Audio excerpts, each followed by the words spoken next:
The restaurant was called Bellamy's, and it cost more per plate than Joel Prescott made in a day. He sat at a corner table in a blue button-down that had been ironed twice that morning, his hands resting on a napkin he had folded without thinking, the way they taught at embassy dinners in Abu Dhabi, the way no one in Charlotte would ever know. The hostess had looked at him for 3 full seconds before checking the reservation. 2 tables away, Craig Milner and Paige Stanton sat with their phones angled toward him, recording. They were laughing behind their menus, and Joel could hear every word. Then the front door opened, and every head in the room turned. Anna Caldwell walked in like the air owed her a debt tailored black from collar to heel, moving through the restaurant the way a blade moves through paper. She sat across from him, studied him the way a person studies a parking ticket, and said, "So, you're the one they picked." Joel said nothing. He reached for his water glass, and his hand was perfectly still. They had dressed him up as a punchline, but the man sitting at that table had once held 3 skyscrapers together with nothing but math and silence. They satisfied him as a janitor who couldn't hold a fork right, but 3 buildings in this city were standing because of him. Have you ever been set up to fail by people you thought were just coworkers? 2 weeks before that dinner, Joel Prescott clocked in at 6:15 in the morning, the way he always did. He parked his 12-year-old Civic in the back lot behind Caldwell Tower, took the service elevator to the basement, and changed into his gray maintenance uniform in a locker room that smelled like old concrete and industrial bleach. His shift did not start until 7, but Joel always came early. There were things he needed to check before anyone else arrived: pipes, junction boxes, and load-bearing walls that hummed differently when the temperature dropped overnight. He moved through the basement with a flashlight in one hand and a notebook in the other, stopping at certain walls, pressing his palm flat against the concrete, standing still for 10 or 15 seconds before writing something down. He never explained why he did this. No one ever asked. Caldwell Tower was a 38-story commercial high-rise in uptown Charlotte, the crown jewel and corporate headquarters of Caldwell Developments. Joel had worked in its basement for 2 years. His official title was building maintenance engineer, but to everyone above the 3rd floor, he was the basement guy, the man in the gray uniform who fixed things no one wanted to think about. Craig Milner, a mid-level operations manager with an office on the 12th floor, once tossed a crumpled paper napkin toward a trash can near Joel's workstation and said, loud enough for 3 other managers to hear, "That's basically his office." The managers laughed. Joel picked up the napkin, placed it in the bin, and went back to tightening a valve without changing expression. He ate lunch alone every single day, a plastic container from home brown rice, whatever vegetables were cheapest at the Harris Teeter that week, sometimes leftover chicken Nora had helped him season the night before. He sat on a metal folding chair beside the main utility panel, ate in silence, and read from a battered engineering manual he kept in his locker. The manual was thick, technical, and covered in margin notes written in a precise hand. No one noticed the manual. No one noticed Joel at all. He existed in the margins of the company the way a foundation exists beneath a building, essential, invisible, forgotten. In the evenings, he drove home to a small 2-bedroom apartment on Eastway Drive, on the east side of Charlotte, where the rents were still manageable for a man raising a child alone. Nora was 9 years old, a 4th grader at Winterfield Elementary with her father's quiet eyes and steady hands and a habit of drawing buildings. Every evening after dinner, she would spread her colored pencils across the kitchen table and sketch the facades she had seen on her walk home, the old brick row houses along Plaza Midwood with their uneven stoops, and the glass towers on Tryon Street catching the late afternoon light, the arched windows of the public library branch on Central Avenue. Her drawings were remarkably detailed for a child her age, full of small observations that most adults would miss. Joel would sit beside her in silence, watching, and sometimes he would gently rotate her paper and correct the proportions of a window frame or the pitch of a roofline with a single pencil stroke, precise to the millimeter, as if he had drawn 1,000 windows before. Nora would look up and smile. "You always fix the windows first," she said once. Joel just nodded and handed the pencil back. What no one at Caldwell Tower knew, what Joel had never told a single soul in Charlotte, was that before his wife's death 5 years ago, he had been a senior structural engineer at Morris & Keene International, one of the most respected infrastructure consulting firms in the world. He had spent 11 years designing the load-bearing systems for super-tall towers in Abu Dhabi and Doha buildings that rose 60 and 70 stories into desert skies. His work had been reviewed by teams of 40 engineers across 3 countries and approved without revision. His name appeared on 14 published papers in peer-reviewed engineering journals. When his wife Catherine was diagnosed with pancreatic cancer, he flew home to Charlotte within 48 hours. When she died 11 months later, he resigned the same week. He packed his degrees and his awards into a box in the hall closet, moved into the apartment on Eastway Drive, where Catherine had grown up visiting her grandmother, took the first job that would let him be home by 5:30 every evening, and never mentioned his past again. He did not want to be Joel Prescott the engineer. He wanted to be Joel Prescott the father. Everything else was a life that belonged to someone who no longer existed. But 6 months ago, something in the basement of Caldwell Tower had begun to worry him. Small cracks in the concrete walls near the eastern foundation hairline fractures that appeared after a heavy rain in October widened slightly through the winter and then stabilized but did not close. Most maintenance workers would not have noticed them. Joel was not most maintenance workers. He measured the cracks with a precision caliper he had kept from his old life, logged them in a technical notebook with pre-printed grids for load path analysis, and photographed them weekly with a camera he bought at a pawn shop. 3 weeks ago, he had sent an email to Derek Lohman, the company's chief operating officer, attaching 6 photographs and a brief structural observation. Derek's reply came the same day, 4 words long, already handled. Stay in your lane. Joel did not delete the email. He saved it in a folder on his personal laptop, along with every photograph, every measurement, every page of notes he had compiled since October. He did not yet understand the full scope of what he was looking at, but he knew concrete the way a cardiologist knows a heartbeat. And he knew this: concrete does not lie. Senna Caldwell had built her entire life on the principle that control was not a preference. It was a survival mechanism. At 33 years old, she was the youngest CEO in the history of Caldwell Developments, in a commercial real estate empire her father had founded, and she had inherited at 27 when he retired to Hilton Head. In 6 years under her ladyship, the company had tripled in value.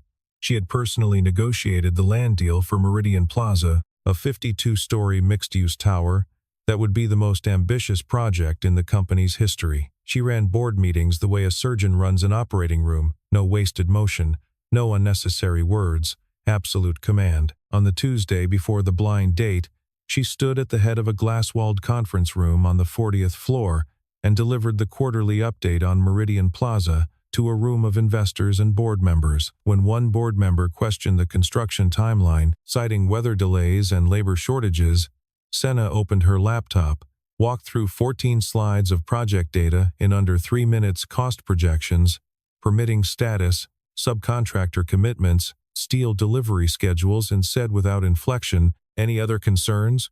Or can we move forward?" The room moved forward. Derek Lohman sat to her right, the chair reserved for the person she trusted most. He had been with Caldwell Developments for 6 years, and had never not once given Senna a reason to question his judgment. He nodded at the right moments in meetings. He anticipated her questions before she asked them. He was the only person in the company to whom Senna had ever delegated full operational authority: contracts, budgets, maintenance schedules, all of it. After the board meeting, Paige Stanton found Derek in the hallway outside the executive suite. She was grinning in a way that suggested she had been waiting all day for this conversation. She and Craig Milner had been planning something for weeks, a prank, she called it, though the word carried more cruelty than humor. Using a company social networking app, they had created a blind date profile for Joel Prescott. Through a connection at an exclusive matchmaking platform used by Charlotte's business elite, they had linked Joel's profile to a dormant account belonging to Senna Caldwell, an account her former assistant had set up over a year ago that Senna had used exactly once before forgetting it existed. The plan was elegant in its meanness. Put the basement guy across from the billionaire CEO at the most expensive restaurant in uptown Charlotte, record the disaster, and distribute it through the company group chat. Derek listened to the entire plan and did not stop it. In fact, he smiled. Joel had been asking questions lately, questions about structural inspection schedules, about maintenance budgets, about contracts Derek controlled. If Joel became the office punchline, if he was humiliated so thoroughly that his credibility was destroyed, then no one would ever take him seriously again.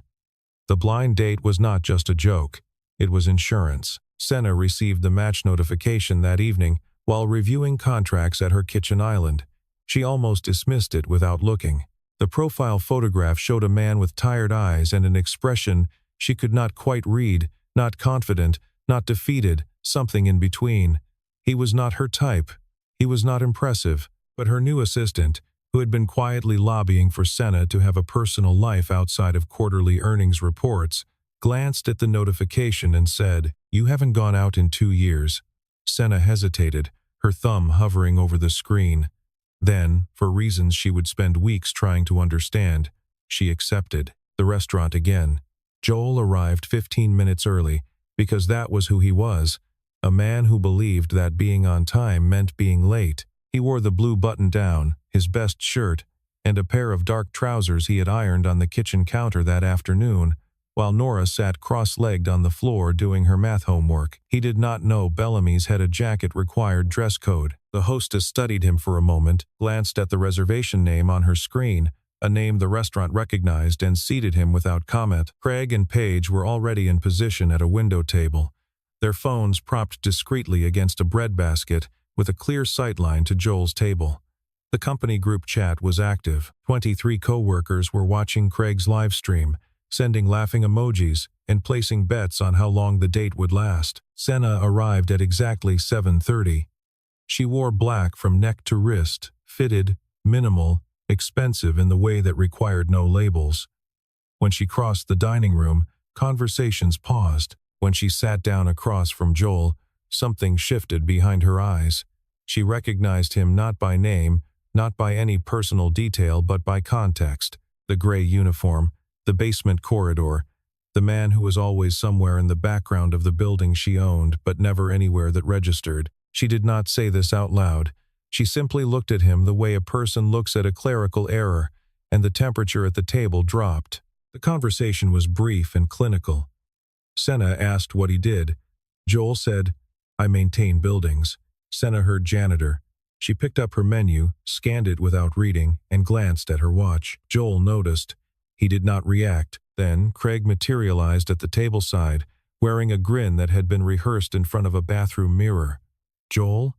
Oh wow, wait, is this your date?" He turned to Senna with theatrical disbelief, as if he were discovering something rather than executing a script.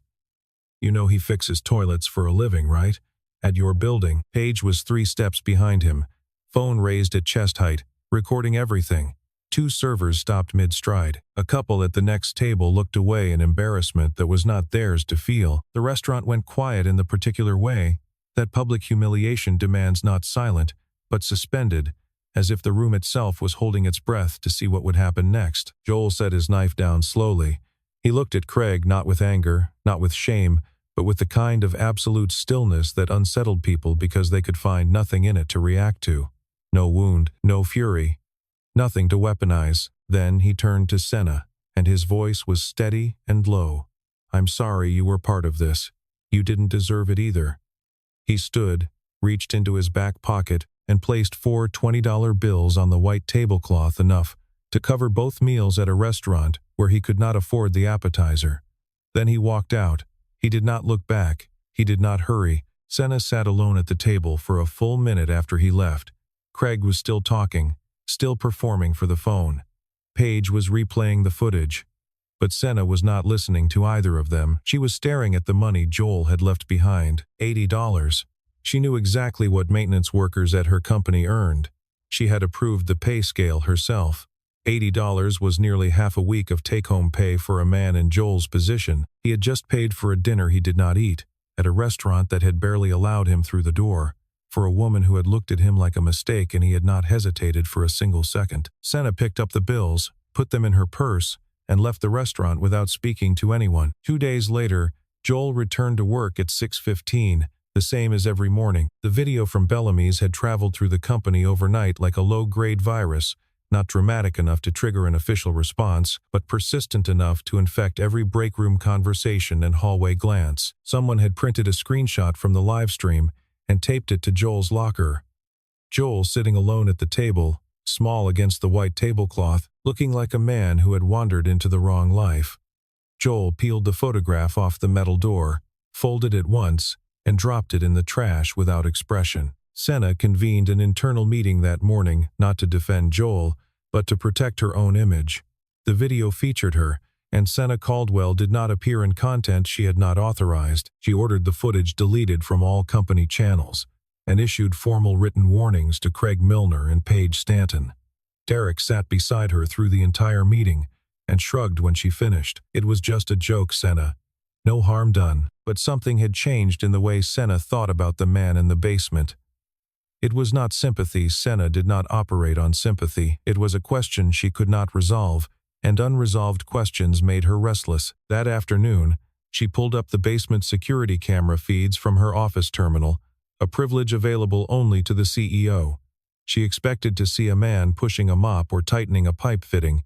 Instead, she watched Joel crouch beside a concrete wall with a steel caliper in one hand and a notebook in the other. He was measuring something carefully, methodically, the way a person measures something that matters. She zoomed the camera feed. The notebook was open to a page of hand-drawn load path diagrams, annotated with symbols she recognized from her years reviewing engineering reports, ASCE standard notation, the kind used exclusively in structural analysis for high-rise buildings. Senna sat forward in her chair. Then she stood up entirely. The next morning, for the first time in 3 years as CEO, Senna Caldwell went to the basement. She took the service elevator, walked past the utility panels and the water heaters and the humming electrical junction boxes, and found Joel standing in front of a section of eastern wall. His right palm was pressed flat against the concrete. His eyes were closed. She watched him for several seconds before speaking. "What are you doing?" Joel opened his eyes without startling. "Listening," he said. Senna frowned. "To what?" Joel turned and looked at her, not with deference, not with defiance, but with a calm, settled authority that made her feel, for the first time in longer than she could remember, like she was the one in the room who did not understand what was happening. "The building is telling you something," he said. "You should probably hear it." Then he turned back to the wall and continued working, as if the CEO of a $2.3 billion company had not just been standing 3 feet behind him. Senna returned to her office unsettled in a way she could not name. She opened Joel's personnel file on the company database. Under previous employment, one line, private consulting. No firm name, no specialization, no references. She typed his full name into a search engine and pressed enter. The first result was a peer-reviewed paper published in the Journal of Structural Engineering, authored by J. Prescott of Morris & Keene International, titled Load Distribution Modeling for Supertall Structures in High Seismicity Zones.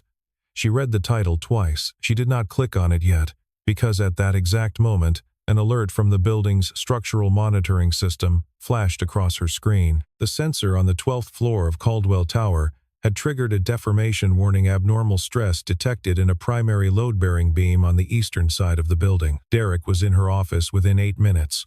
Calm and authoritative. "Sensor malfunction," he said, already pulling up a maintenance log on his tablet. "My team ran diagnostics. These older sensors throw false positives all the time." He had dispatched his technical crew, employees of Lohman Technical Services, though Senna did not know that name yet, to reset the sensor and file a routine maintenance note. The alert was silenced within the hour. Derek smiled reassuringly as he left. Nothing to worry about. But Joel, working alone in the basement, had seen the raw sensor data before Derek's team reset the system. He had been monitoring the building's structural telemetry for months through a diagnostic terminal near the utility room, a terminal no one else in the building knew how to read. The readings confirmed what his notebooks had been recording since October. The deformation was real, progressive, and concentrated in the exact zone where his crack measurements showed the greatest displacement. He sat at the utility desk, opened his email client, and composed a message addressed directly to Senna Caldwell. He attached 47 photographs of wall fractures arranged chronologically, 3 handwritten load path analyses showing projected stress migration patterns, and a single sentence: "The sensor didn't malfunction. The building is shifting. You have approximately 90 days before this becomes irreversible." Derek discovered the email within the hour. He had set up a keyword filter on the company mail server. Any message containing structural, inspection, or sensor that was not sent by his own team was flagged and forwarded to his personal inbox. He read Joel's email and understood immediately that this was not the work of a maintenance man. This was the work of someone who knew exactly what he was looking at. Derek called Joel to a vacant meeting room on the 15th floor. No witnesses, no record. He closed the door and stood over Joel with the practiced posture of a man accustomed to intimidation. "You send one more email like that," he said, his voice flat and deliberate, "and I'll make sure you never work in this city again. You're a janitor, Joel. Act like one." Joel sat through the entire speech without moving. When Derek finished, Joel stood, pushed his chair in, walked to the door, and paused with his hand on the frame. 90 days, he said, then he was gone. What Joel did not know was that his email to Senna had never reached her inbox. At 11:47 that night, Derek had logged into the company's IT administration panel using credentials Senna herself had authorized, and manually moved Joel's message photographs, analyses, and all into her spam folder. The warning disappeared into a digital graveyard that Senna Caldwell never checked. That evening, Joel sat at the kitchen table across from Nora. She was drawing again Caldwell Tower this time, rendered in her careful colored pencil with the lobby doors and the setback at the 20th floor and the antenna array on the roof. But she had added something Joel had not expected. Along the base of the building, she had drawn thin red lines, small, precise, deliberate, in exactly the locations where she had noticed cracks in the wall the last time she had come inside to wait for him after school. Joel stared at the drawing for a long time. "Dad," Nora said quietly, "are you going to lose your job?" Joel set down his fork. He was silent for nearly a minute. "Maybe," he finally said, "but some things matter more than a job." Nora nodded, the way children nod when they understand more than they can articulate, and she pushed the drawing across the table toward him. Joel stopped sending emails. He understood now that the internal channels were compromised, that Derek was not merely dismissing his concerns, but actively suppressing them. So he went outside the building entirely. He contacted the Charlotte Building Inspection Division and filed a formal request for an independent structural assessment of Caldwell Tower. As an employee of the building, he had legal standing to file the request. The city's system accepted the submission and assigned a case number. At the same time, Senna's curiosity had not diminished, it had intensified. She could not stop thinking about the man in the basement who pressed his hand against concrete walls and spoke about buildings the way other people spoke about living things. The following evening, she opened her spam folder for the first time in months, searching for an unrelated vendor invoice. Joel's email was the third message from the top. She opened it, 47 photographs loaded one by one, 3 handwritten analyses, scanned in high resolution, filled with notation she recognized from every engineering report she had ever reviewed. She read every page. Then she picked up her phone and called a structural engineer she had worked with on a previous project, a man named Dr. Alan Whitford, independent, unaffiliated with Caldwell Developments, and one of the most respected structural consultants on the East Coast. The next morning, Dr. Whitford called her back.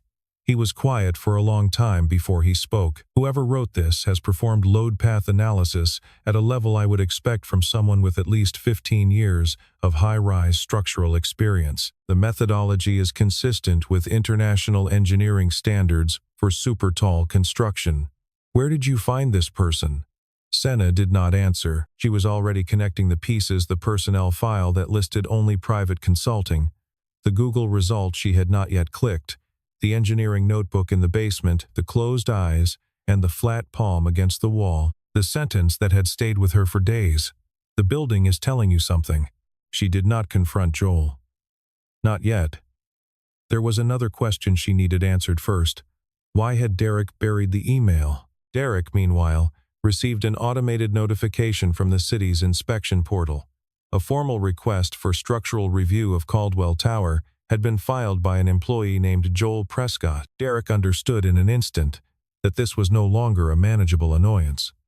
If city inspectors entered Caldwell Tower and conducted an independent review, they would discover what Derek had spent 2 years concealing, that he had systematically reduced structural maintenance standards across the building, redirecting maintenance budgets to Lohman Technical Services, LLC, a company registered under his wife's maiden name which collected full-service contract payments but performed less than 30% of the required work.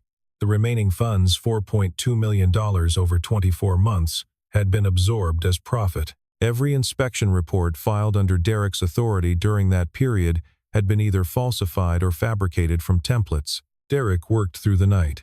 He accessed the original inspection records and altered data timestamps, adjusted load test figures, and replaced technician signatures with names that could not be easily verified. He drafted a termination package for Joel Prescott grounds.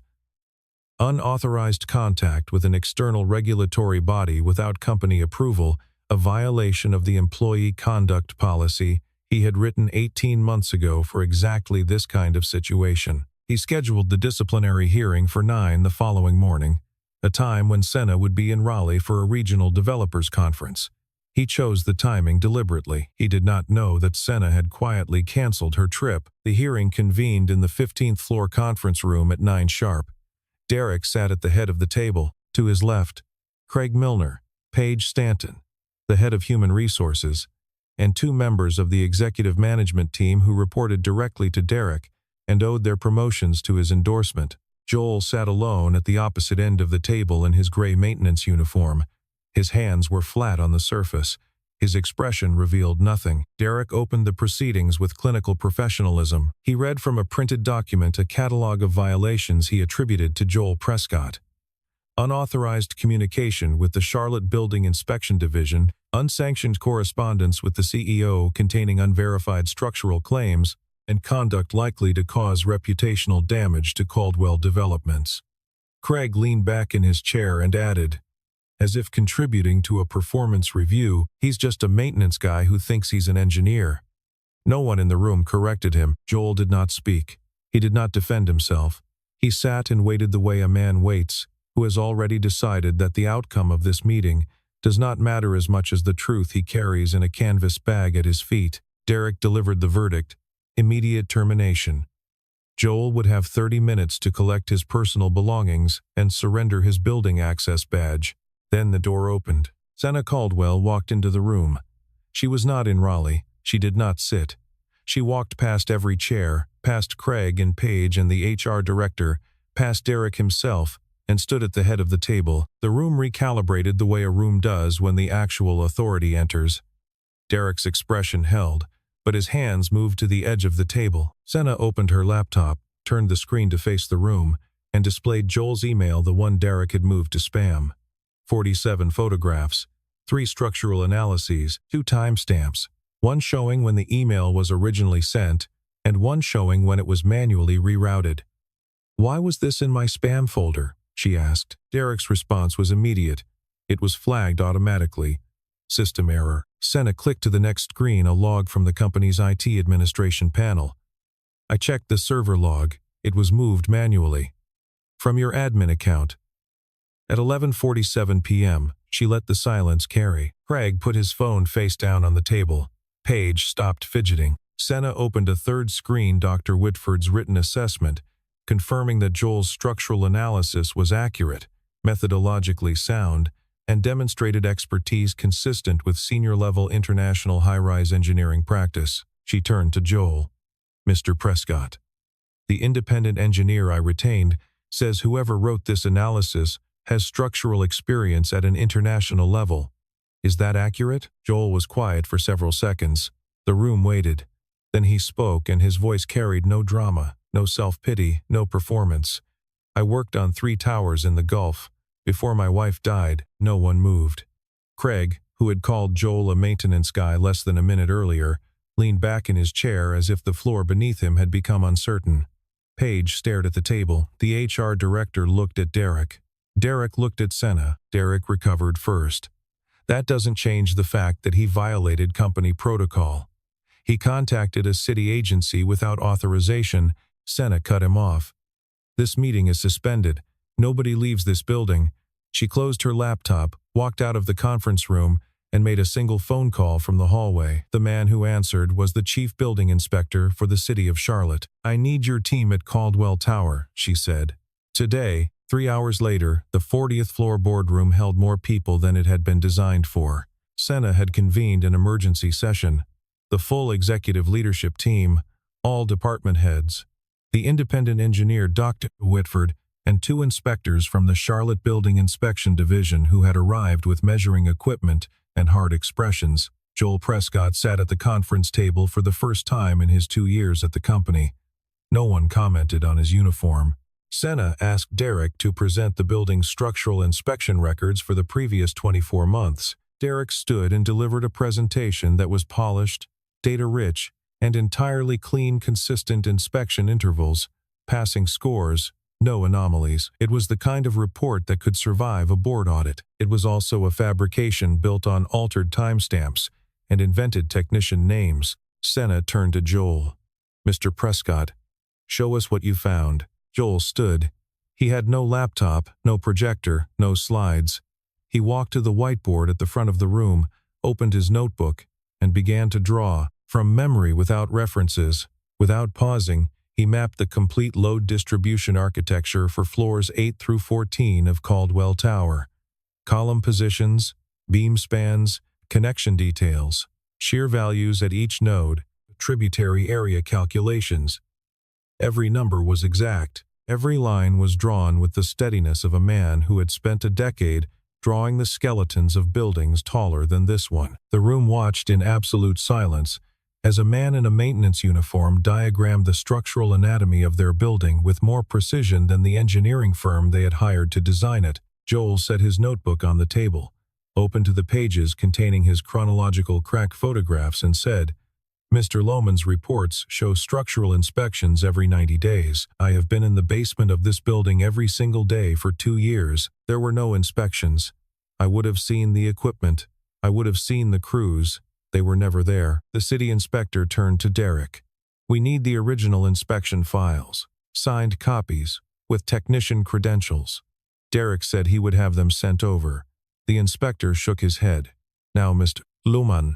Derek accessed the company's digital archive. The files appeared, but the metadata told a story he had not anticipated anyone would check. Every document in the structural inspection folder had been last modified at 2:13 in the morning, 31 hours earlier. The inspector noted the timestamps without expression and wrote something in his own notebook. Dr. Whitford confirmed publicly what he had told Senna privately. Joel's analysis was not merely accurate. He had identified the structural deformation 6 months before the building's own automated sensor system detected anything. Derek made one final attempt.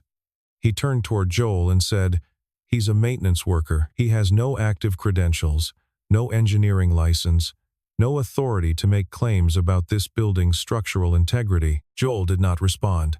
Senna responded for him. Her voice was level and precise. "He has the analysis. You have altered files." The chief inspector stood. "Caldwell Tower will undergo a full independent structural assessment within 48 hours. Until the review is complete, floors 10 through 14 are restricted." Derek scanned the faces around the table. Not a single person met his eyes. The results arrived 2 days later. The Charlotte Building Inspection Division confirmed active structural deformation in the primary load-bearing beams between floors 10 and 14 of Caldwell Tower. The cause was unambiguous. Essential structural maintenance had been reduced to critically insufficient levels over a period of approximately 24 months. If the deterioration had continued undetected for another 60 to 90 days, the building would have experienced a progressive structural failure, not a crack, not a code violation, but a cascading collapse event that could have endangered every person inside. Senna ordered a complete forensic financial audit of Derek's operational budgets. The findings were devastating. Over the previous 2 years, Derek Lohman had systematically diverted $4.2 million in structural maintenance funding to Lohman Technical Services LLC, a company registered in Delaware under his wife's maiden name.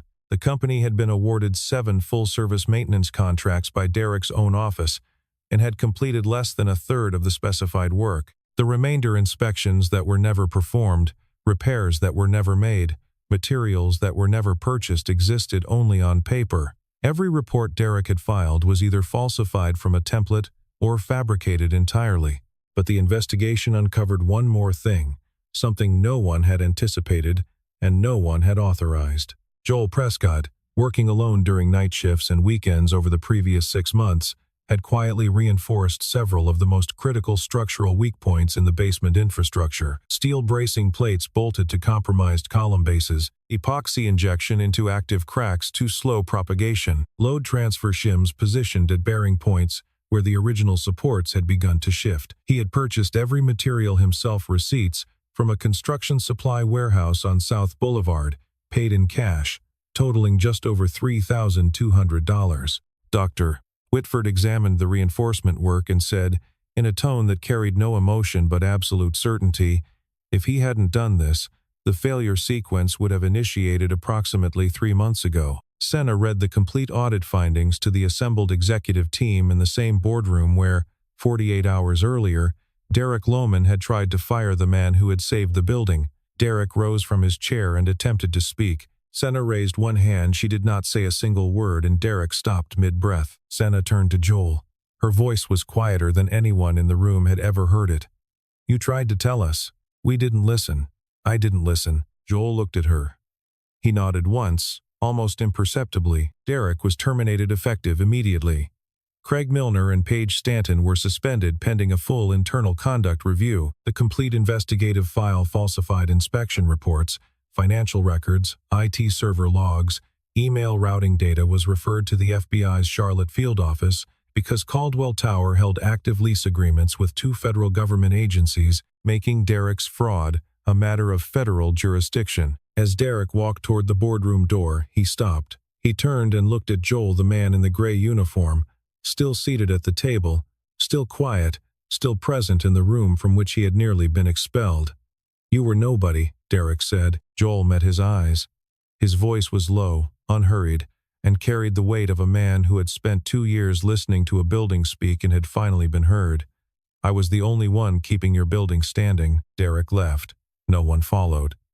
The boardroom remained silent for a very long time. After the room emptied, Senna found Joel in the basement. He was packing his tools into a canvas duffel bag, the caliper, the notebook, the camera, the engineering manual from his locker, not because he had been terminated, but because he believed his work here was finished. The cracks had been documented. The fraud had been exposed. The building would be repaired by licensed firms with institutional budgets and project managers and safety committees. He was not part of that world anymore. He was the man who had noticed. That was enough. Senna stood in the doorway and watched him. She had spent 6 years as CEO, commanding every room she entered: boardrooms, conference halls, investor dinners, construction sites. But standing in that basement, watching a man wrap a precision caliper in a soft cloth and place it gently into a worn leather case, she could not find the words. For the first time in her professional life, she did not know how to begin. 1 week later, Senna called Joel to her office and offered him a newly created position, Director of Structural Integrity, reporting directly to the CEO. Joel listened to the full description, the leaned, the authority, the scope, and then declined. I didn't do this for a title, he said. Senna studied him for a long moment, the same way she had studied him across the table at Bellamy's, except now every detail she observed meant something entirely different. She tried again, and this time she did not offer a position. She offered the truth. Then help me make sure no one else has to do what you did alone. Joel was quiet. The office was quiet. Charlotte was quiet beyond the glass.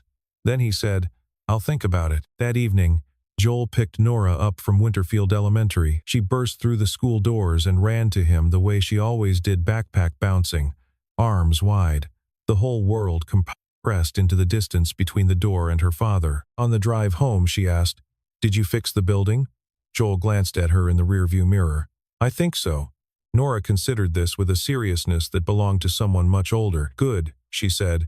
Can we get ice cream? Joel laughed, a real laugh, sudden and unguarded, the kind that surprised him more than it surprised her. They stopped at the shop on Central Avenue and shared a sundae at a plastic table on the sidewalk, and Nora told him about a building she had found in a library book one with a glass roof shaped like an ocean wave. Joel listened to every word she said. 2 weeks later, Joel Prescott sat at a new desk. It was not in the basement. It was on the 38th floor of Caldwell Tower, in a quiet corner office with a window that looked out over the Charlotte skyline, the brick and glass and concrete of a city that Catherine had grown up in, that Nora was growing up in now, and where 3 buildings stood a little straighter because a man in a gray uniform had refused to stop paying attention. On the desk, beside a new computer and a stack of engineering specifications, sat a frame drawing. Nora's colored pencil sketch of Caldwell Tower, complete with thin red lines along the foundation, the drawing that had kept him from walking away, when walking away would have been the easiest thing in the world. Senna appeared in the doorway. She did not knock. She walked in, set a cup of black coffee on the corner of his desk without comment, and stood there for a moment. Joel looked up from the drawing. He nodded. She nodded back. Then she turned and walked away, and the early morning light caught the edge of her sleeve as she disappeared around the corner. Neither of them had been looking.